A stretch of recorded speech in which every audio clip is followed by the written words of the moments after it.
گرا کے ہلاک کر دیں گے. تو اس کو لے گئے, اس نے کہا ہلاک کر دو, میں تو عیسائیت نہیں چھوڑنے والا. تو اللہ کی قدرت کیا ہوئی ہے کہ وہ پہاڑ پہ ایسا کچھ زلزلہ آیا, وہ سارے مر گئے اور یہ بچ گیا, اکیلا واپس آ گیا. تو بادشاہ نے پھر لوگوں کو کہا کہ اس کو سمندر میں لے جاؤ. اچھا, اب یہ خبریں لوگوں میں مشہور ہونا شروع کی, ایک نوجوان ہے بھائی وہ اس طرح کا ہے, کیونکہ اللہ تعالیٰ پہ مشہور کر رہے ہیں نا تاکہ اس سے کام لینا ہے اللہ تعالیٰ نے. تو اس کی خبر کہ بھئی یہ تو آنکھوں پہ ہاتھ لگائے تو بینائی واپس لوٹ آتی ہے. تو یہ سب کو یہی کہتا بھئی میں یہ نہیں کر رہا, یہ اللہ پر ایمان لے کر آؤ, یہ میں نہیں کر رہا, یہ اللہ کر رہا ہے, تو اللہ کی قدرت پر ایمان لے کر آؤ. تو اب اس کے یہ واقعہ بھی مشہور ہونے شروع ہو گئے, بھئی پہاڑ سے گرایا نہیں مر رہا. تو اس کو سمندر میں لے کر گئے, بیچ سمندر میں بادشاہ نے کہا اس کو غرق کر دینا اگر یہ ایمان نہ لے کر آئے. تو ڈرایا نہیں, یعنی ایمان نہ چھوڑے, اگر یہ ڈرایا وہی اثر نہیں ہوا اس کے اوپر. تو وہ کشتی الٹ گئی, سارے مر گئے, اس کو اللہ نے بچا لیا, یہ پھر واپس لوٹ آیا. کشتی الٹ گئی یا کیا ہوا مجھے پوری تفصیل جتنی حدیث میں ملتی ہے, بس یہ کہ وہ غرق ہو گئی, یہ بچ گیا. تو جب یہ واپس آیا تو جب بادشاہ نے ساری کوششیں کر لیں کہ بھئی یہ اچھا لوگ آہستہ آہستہ مسلمان ہو رہے ہیں, تو اس نے بادشاہ کو کہا کہ اے بادشاہ اگر تو مجھے قتل کرنا چاہتا ہے تو جو طریقہ میں بتاؤں نا اس طریقے سے قتل کر. اب لوگوں میں تو شہرت ہو چکی تھی کہ بادشاہ نے سارے حربے استعمال کر لیے مگر یہ قتل نہیں ہو کے دے رہا. تو اس نے کہا جو طریقہ میں بتاؤں گا اس طریقے سے تو مجھے مارے گا تو میں قتل ہو جاؤں گا. بادشاہ تو چاہ رہا تھا اس سے جان چھڑائی, ہے تو ہمارے لیے مصیبت بن گیا ہے. بادشاہ نے کہا کیا طریقہ؟ اس نے کہا بھائی چوک پہ کھڑا کر کے میرے اوپر تیر مار اور یہ کہے بسم اللہ و ربی ھذا الغلام, بسم اللہ ربی ھذا الغلام, اللہ کے نام سے جو اس لڑکے کا رب ہے. یعنی اس نوجوان نے یہ قربانی دی کہ جب یہ بادشاہ یہ اناؤنس کرے گا نا, یہ لفظ بولے گا تو لوگ کہیں گے بھئی اللہ کا نام لینے سے تو قتل ہو رہا ہے, ویسے قتل نہیں ہو رہا. یعنی بسم اللہ کی برکت بھی سامنے آئے گی اور لوگ اللہ پہ اور یقین کریں گے. تو نوجوان نے یہ قربانی دی. تو جب اس کو اس طرح سے چوک پہ کھڑا کیا گیا اور اس کے تیر مارا گیا نا, تو جب بسم اللہ ربی ھذا الغلام کہا گیا, یہ تیر اس کی کنپٹی پہ لگا اور اسی وقت یہ شہید ہو گیا. لیکن اچھا اس نے یہ بھی کہا تھا کہ پورا شہر اکٹھا کر لو, یہ سب کے سامنے ہونا چاہیے, اکیلے میں نہیں, کیونکہ یہ چاہ رہا تھا یہ دعوت سب کے پورے شہر کو پہنچ جائے. اور تو جب پورا شہر اکٹھا کر لیا گیا اور اس کے تیر لگائے, یہ جناب گرائے, پورے شہر نے بیک زبان ہو کے کلمہ پڑھنا شروع, سارے مسلمان ہو گئے. جو اس وقت جو عیسائی مذہب برک تھا سب اللہ کی دعوت, اللہ پر ایمان لے آئے اور بادشاہ کے رب ہونے کی, بادشاہ تو اپنے آپ کو رب کہتا تھا, سارے مسلمان ہو گئے. آپ کو پتہ ہے جو حکومتی پٹھو ہوتے ہیں نا وہ کبھی بھی وہ نہیں ہلتے چاہے کچھ بھی ہو جائے. جو بادشاہ کے درباری ہوتے ہیں نا خاص, بہت کم ان میں لوگوں کو ایمان کی توفیق ملتی ہے. تو قرآن کی تاریخ سے بھی پتہ چلتا ہے کہ ظالم بادشاہوں میں بعض دفعہ پوری قوم ان کے خلاف ہو گئی, لیکن ان کے جو درباری ہیں وہ ان کا ساتھ نہیں چھوڑتے.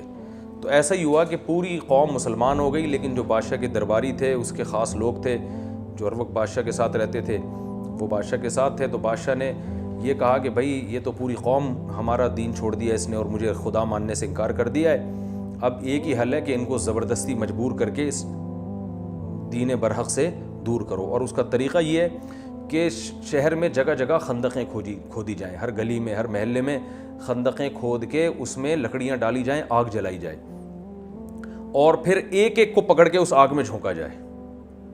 تو جو اس آگ کو دیکھ کے ڈر جائے اور کہے کہ میں اپنا دین چھوڑتا ہوں تو اس کو تو بچا لو, باقی سب کو کیا کر دو, آگ میں ڈال دو. تو یہ وہ خندقیں تھیں. تو ایک ایک کو پکڑ کے ڈالا گیا. صحیح حدیث میں آتا ہے آپ صلی اللہ علیہ وسلم نے ارشاد فرمایا کہ 3 بچے ہیں جو ماں کی گود میں بولے ہیں. ایک تو حضرت عیسیٰ علیہ السلام ماں کی گود میں بولے تھے, اور ایک وہ جس پر وہ ایک بزرگ تھے نماز پڑھ رہے تھے, تو ان کی ماں نے ان کو پکارا تو وہ پریشان ہو گئے کہ ایک طرف ماں ہے اور ایک طرف نماز ہے. تو آزمائش میں آ گئے نا, اللہ میں نماز توڑ کے جواب دوں تو تیرا حق ضائع ہوتا ہے, اور ماں کو نماز نہ توڑوں تو ماں کا حق. تو اسی کشمکش میں تھے کہ ماں نے بد دعا دے دی کہ اللہ کرے تجھ پر کوئی تہمت لگے. تو یہی ہوا کہ وہ پھر کسی چرواہے نے کسی عورت کے ساتھ زنا کیا, بچہ پیدا ہوا. تو وہ عورت شادی شدہ تھی نہیں. لوگوں نے پوچھا بچہ کس کا ہے, تو اس عورت نے جان چھڑانے کے لیے اس راہب پہ ڈال دیا. وہ بیچارہ نے ایک بزرگ اپنے جھونپڑی میں اپنی عبادت کیا کرتا تھا, اس پہ جھوٹا الزام ڈال دیا. لوگوں نے پکڑ کے مارا اس کو اور اس کے وہ عبادت خانہ گرا دیا. تو اللہ تعالیٰ نے اب اس پر رحم کیا, تو جو ہے نا ماں کی گود میں بچہ بولا. کہ میرا جو ہے نا اس کے پانی سے اللہ نے مجھے پیدا نہیں کیا بلکہ مجھے فلاں کے پانی سے اللہ نے پیدا کیا، وہ چرواہے سے. تو یہ کرامت اس راہب کی ظاہر ہوئی. تو اللہ نے اپنے حق کی وجہ سے اس کی عزت کی بھی حفاظت کی، لیکن ماں کی بد دعا بھی لگی اس کو. تبھی امام ابو حنیفہ رحمہ اللہ تعالیٰ اسی حدیث کی بیس پہ کہتے ہیں کہ اگر نماز کی حالت میں ماں پکارے اور اس کو پتہ نہیں ہے کہ آپ نماز پڑھ رہے ہیں تو نماز توڑ دینی چاہیے. تو اب کیا مسئلہ ہوا کہ وہ بچہ بھی ماں کی گود میں بولا. تو خیر جب لوگوں نے کہا یہ تو راہب بڑا نیک آدمی ہے، بچے سے اللہ گواہی دلوا رہے ہیں، تو اس راہب کو دوبارہ پروٹوکول دیا گیا اور اس سے کہا ہم آپ کا عبادت خانہ سونے کا بنا کے دیں گے. اس نے کہا نہیں بھائی، وہ مٹی کا گھروندا ہی بنا دو میرے لیے، جب عبادت ہی کرنی ہے تو سونے کے محل کا کیا کرنا. تو یہ ایک بچہ ماں کی گود میں بولا، ایک عیسیٰ علیہ السلام، اور ایک تیسرا ایک اس واقعے میں. تو نبی صلی اللہ علیہ وسلم نے فرمایا کہ جب سب کو لا کے آگ میں ڈالا جا رہا تھا، نہیں وہ اتنا دودھ پیتا بچہ نہیں تھا جو یوسف علیہ السلام کی گواہی جس نے دی تھی نا، واسع خان، تو وہ آپ جتنا کم از کم ہوگا. تو یہ جو تھا حدیث میں آتا ہے کہ ایک عورت کو لایا گیا، اس کی گود میں جو ہے نا دودھ پیتا بچہ تھا. اب اس عورت کو اپنے بچے کا خیال آ رہا تھا، یہ بچہ کیسے آگ میں جلے گا نا. وہ بیچاری، باقی لوگ تو گر رہے تھے، ایمان اتنا مضبوط تھا ان لوگوں کا، اس بچے نے قربانی ایسی دی تھی نوجوان نے کہ وہ آگ میں گرنے کے لیے تیار. تو وہ بچہ، ماں جو ہے نا ہچکچا رہی تھی کہ ایک طرف کفر ہے کہ میں اللہ کا انکار کر دوں، اور ایک طرف یہ آگ ہے، اور پھر بچے پہ ترس آ رہا تھا اس کو کہ بچے کو کیسے میں ڈالوں. تو نبی صلی اللہ علیہ وسلم نے ارشاد فرمایا کہ اللہ نے اس بچے کو قوت گویائی عطا فرمائی.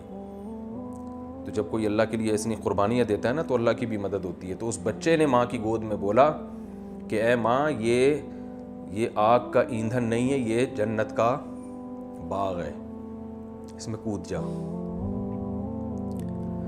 تو نبی صلی اللہ علیہ وسلم، یعنی یہ دیکھنے میں آگ لگ رہی ہے، حقیقت میں یہ آگ نہیں ہے، یہ باغ ہے، اللہ نے جو ہے نا آزمائش کے لیے اس کو رکھا ہے. تو وہ ماں جو ہے نا اپنے سینے سے لگا کے اس میں کود گئی. تو خیر وہ اس بادشاہ نے، کم بخت نے، ان سب کو قتل کر دیا. تو وہ غالب آ گیا بادشاہ، وہ ہلاک ہو گئے. تو اب چونکہ ظاہری لحاظ سے بادشاہ کو کامیابی مل گئی تھی اور وہ ایمان والے سارے قتل ہو گئے، جو کفر میں تھے وہ تو بادشاہ کے ساتھ ہو گئے، تو اب ظاہری لحاظ سے تو وہ کامیاب ہو گئے نا. تو قرآن میں اللہ نے صدیوں بعد ان کا واقعہ نازل فرمایا، اور اللہ نے فرمایا کہ میں اپنے نبی کو یہ اطلاع دے رہا ہوں کہ دیکھنے میں کامیاب بادشاہ ہوا لیکن حقیقت میں کامیاب نہیں ہوا، اس لیے کہ وہ تو باغات میں چلے گئے. اور جو بادشاہ جس نے خندقیں کھدوائی تھیں نا، اور اس کے جو فوجی لوگوں کو پکڑ کے خندقوں میں ڈال رہے تھے، وہ اصل میں آگ میں ہیں. تو آگ کے مستحق یہ لوگ ہوئے ہیں، وہ نہیں ہوئے. تو اسی کا اللہ نے اس صورت میں بیان کیا. اب دوبارہ پڑھ لیتا ہوں. اللہ فرماتے ہیں قسم ہے آسمان کی جو ستاروں والا ہے، یعنی راستوں والا ہے، اور قیامت کے دن کی قسم، اور شاہد اور مشہود کی قسم، ہلاک ہو گئے خندقوں والے جنہوں نے خندقیں کھودی. النار، پھر ان کی برائی کو بیان کیا جا رہا ہے. معمولی خندق نہیں تھی بلکہ آگ والے لوگ تھے، جو ایندھن والی آگ تھی جس میں ایندھن ڈال کے اس کو بھڑکایا گیا تھا. اذ ہم علیہا قعود، اور جب وہ وہاں بڑے آرام سے بیٹھے ہوئے منظر دیکھ رہے تھے. وہم علی ما یفعلون بالمؤمنین شہود، اور ایمان والوں کے ساتھ جو ظلم زیادتی کر رہے تھے اسے اپنی آنکھوں سے دیکھ بھی رہے تھے، پھر بھی ان کو ترس نہیں آیا.